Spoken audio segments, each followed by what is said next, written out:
What's up, everybody? It is good to be back.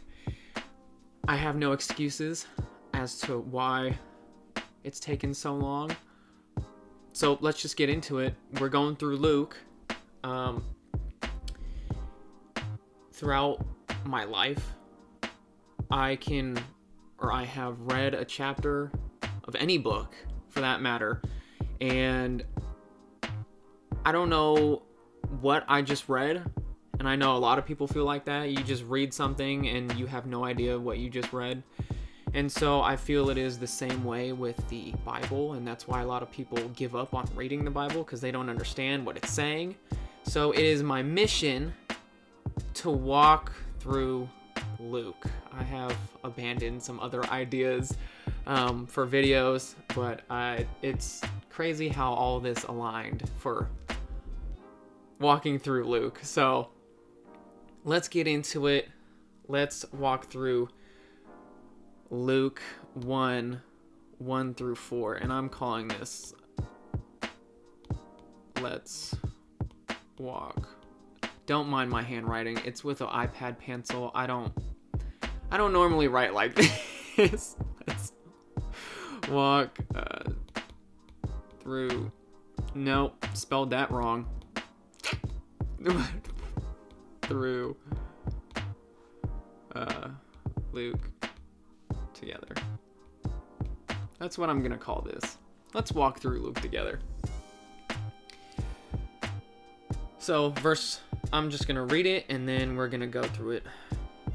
Inasmuch as many have undertaken to compile an account of the things accomplished among us, just as they were handed down to us by those who from the beginning were eyewitnesses and servants of the word, it seemed fitting for me as well, having investigated everything carefully from the beginning, to write it out for you in consecutive order, most excellent Theophilus, so that you may know the exact truth about the things you have been taught.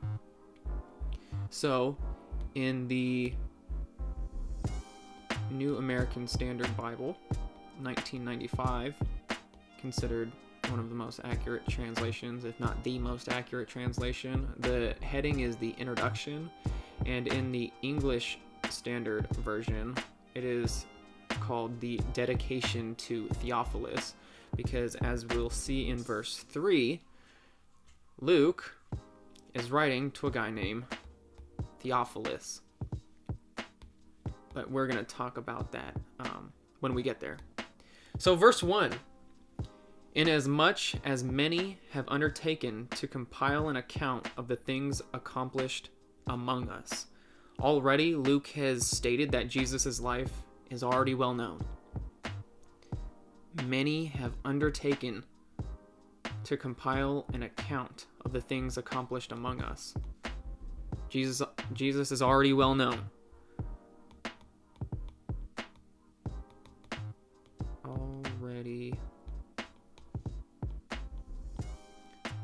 Oops, that's ugly.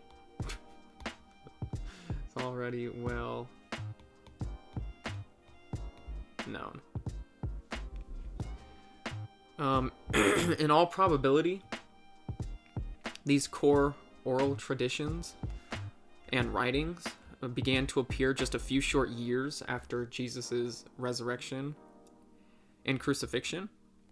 And also, the Gospel of Mark, Luke probably had in mind the Gospel of Mark when he was referencing to many have undertaken. So a lot of people have taken the task upon themselves to compile an account of the things accomplished among us. When it says of the things accomplished among us, we can understand the word accomplished as the word fulfilled. That's an ugly F, but I'm erasing that. Fulfilled. And accomplish, it's accomplished here is talking about Jesus's life and work in his ministry, and how his work in life is the fulfillment of the Old Testament prophecies.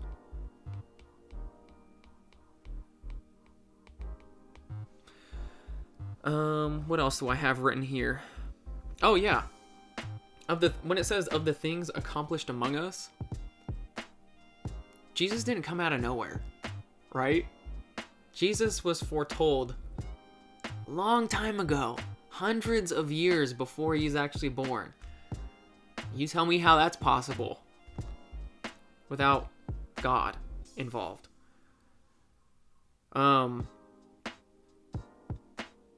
Of the things, when it says among us. Oh wait, hold on. I'm not done with this word yet. When it says fulfilled, meaning the Old Testament prophecies, if you look throughout the Old Testament, you'll see prophecies like Isaiah 9 verses 6 through 7, Isaiah 11, Isaiah 28:16. You'll see Isaiah 29:18, Isaiah 35 verses 5 and 6. You'll see other ones like Genesis 3:15. That's the first prophecy, by the way. I'm pretty sure it is. It is probably. We have Micah. That's an ugly M. That's just an ugly word. We're going with it. Micah 5:2. We have Isaiah 7:14. It's all throughout the Psalms. There's prophecies all throughout the Psalms. We have Zechariah 11:12. The prophecies in Daniel. Those are big time prophecies. I'll underline that. Big time prophecies. And in my opinion, the biggest prophecy of the biggest prophecies of the Old Testament come out of Isaiah 52:13 throughout chapter 53. If you go and read that passage, you tell me who else that's talking about. That's, in my opinion, the biggest prophecy, one of the most important prophecies, because this passage in Isaiah 52:13 throughout chapter 53, it directly points to Jesus as the Messiah. You go read that for yourself, and you tell me what you think. Okay, so going back to the first verse, when it says among us means many people were actually around to witness Jesus's life. In Acts 4:20, I have that pulled up here. Acts 4:20, but Peter and John answered to them, whether it is right in the sight of God to hear you, rather than God, you be the judge. For we cannot stop speaking about what we have seen and heard. For we cannot stop talking about what we have seen with our own eyes and heard with our own ears. Arguably, those two were the closest to Jesus. How could you stop talking about what they saw? You wouldn't be able to. We also have 1 John 1 through 4. I also have that pulled up. What was from the beginning, what we have heard, what we have seen with our eyes, what we have looked at and touched with our hands concerning the word of life, what we have seen with our own eyes, what we have heard with our own ears, what we have looked at, what we have seen, what we've looked at. They were in close relation with Jesus, right? And they can't stop talking about it. So that's what it means among us. There were people around Jesus's life. So moving on to verse 2. Just as they were handed down to us by those who from the beginning were eyewitnesses and servants of the word. When it says, just as they were handed down to us, handed down is a technical term used to describe the passing on of authoritative tradition. The Holman Apologetic Commentary on the Bible of the Gospel and Acts, it's a good book, by the way, go get it if you're interested. It states that Luke was a recipient of oral and written accounts given by disciples who were eyewitnesses to the life and work of Jesus. It states again, handed down is likely a technical term borrowed from the rabbinic practice of carefully entrusting sacred traditions to students of religion who were in turn charged with preserving and passing them on for future generations. And a great emphasis was laid on keeping the accounts accurate.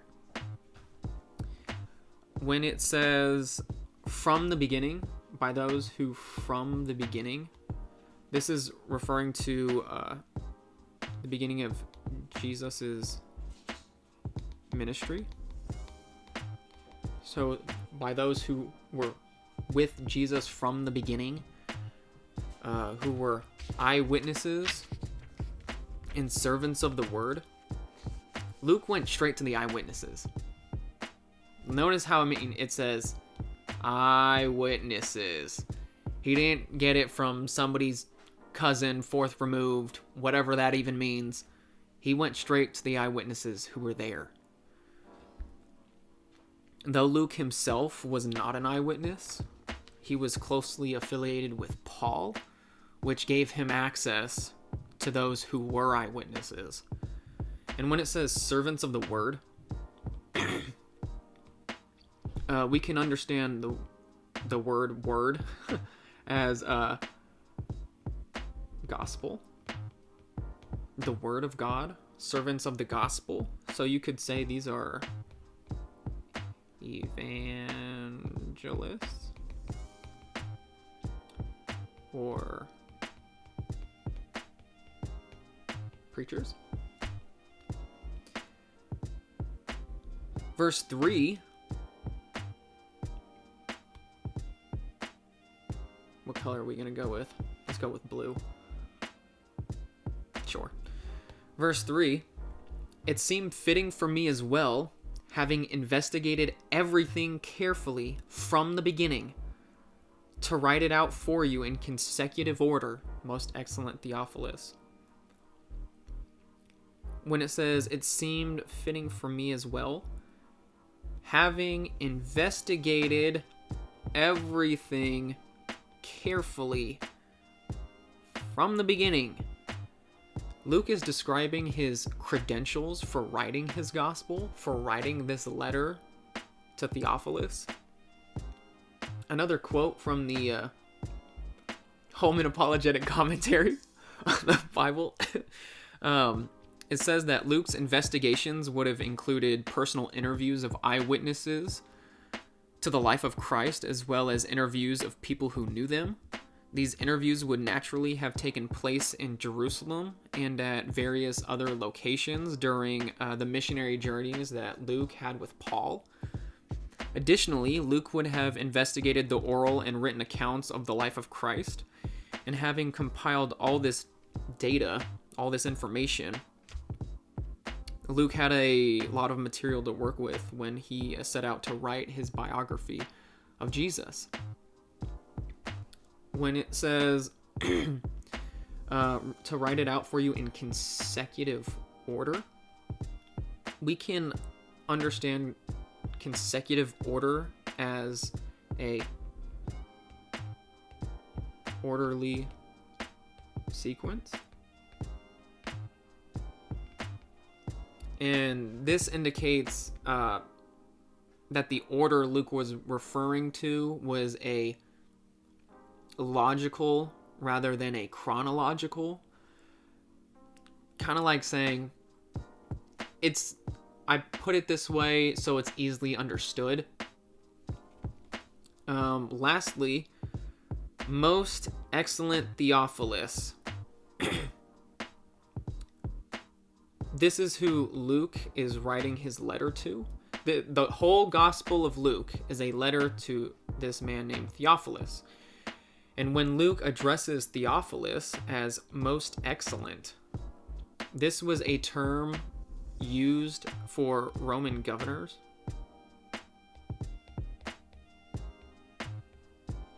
So Theophilus is a Roman governor, meaning Theophilus is of high stature back in that day. Last verse. Let's go orange. Yeah. Last verse. Verse 4. So that you may know the exact truth about the things you have been taught. So that you, meaning Theophilus, may know the exact truth about the things you have been taught. When it says about the things you have been taught,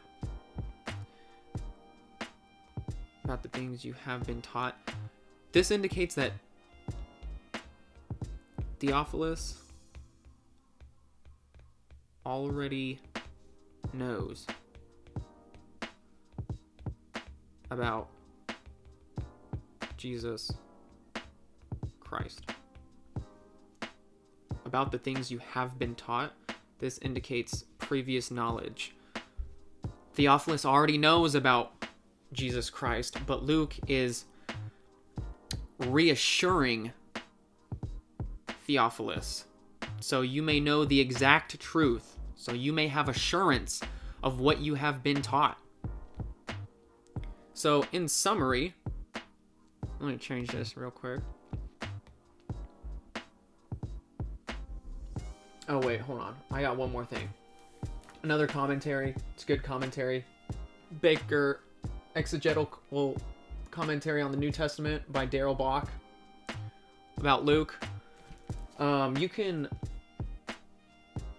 group these 4 verses into 2 headings. So the first heading would be called the precedents.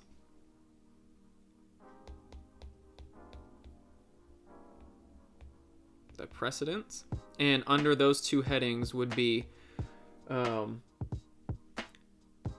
the existence of other accounts, and that's found in chapter 1 verse 1. The second heading, or the second subsection, would be the source of the accounts.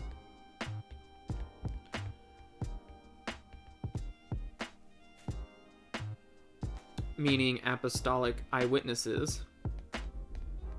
Apostolic eyewitnesses. Which is in verse 2. The second heading would be Luke's contribution. Wow, my hand is shaking right now. Which is, and the second, or the first subsection in there would be Luke's method of composition.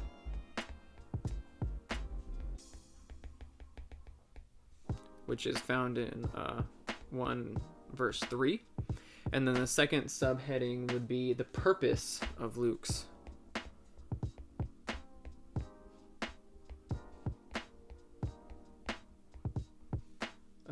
composition, which is in 1 verse 4. So in summary, we can say, just from these 4 verses, I kind of wrote this out from the perspective of Luke. So just to sum it all up, you could say Theophilus. This is coming from Luke's perspective, right? Theophilus, I'm writing to you. I'm writing